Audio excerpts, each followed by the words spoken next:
It was on a film called Angus Thongs and Perfect Snogging, which I never. no, we don't even know what that is, but we like signed it off like, oh yeah, whatever. But then loads of people that are like 10 years younger than us say like, oh, that's how they found. I've still never seen that to this day. I'm imagining it's not a very like hard hitting. It's worth a watch. Is it? All right, we'll watch it now. We will watch that one day. Maybe on a tour bus on our reunion tour is the right time to watch Angus Thongs and Perfect Snogging.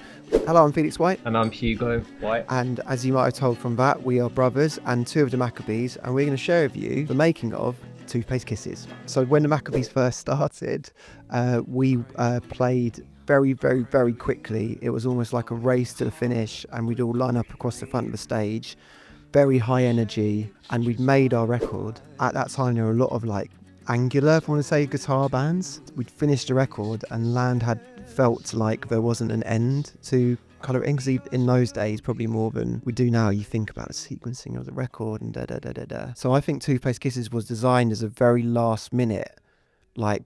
We used to carry around these little like mini acoustic guitars. I think they were for like kids guitars, right? Never in tune. And it's like 9 string mini guitar, and he'd written this song on one of them. So it kind of had that like sound to it where it was like real soft and delicate, and it was almost like a kind of whisper thing, but and kind of counterpoint to the whole of the rest of it. Yeah, and then weirdly, annoyingly, of course, that became more famous than any of the rest of our music. So I was like, oh, that's what a Maccabee sounds like. It's like, well, no. Orlando sang the vocal in a cupboard. Weird move. Actually, it's kind of like soundproof cupboard that there was no, like, it was about as deep as this chair. Yeah.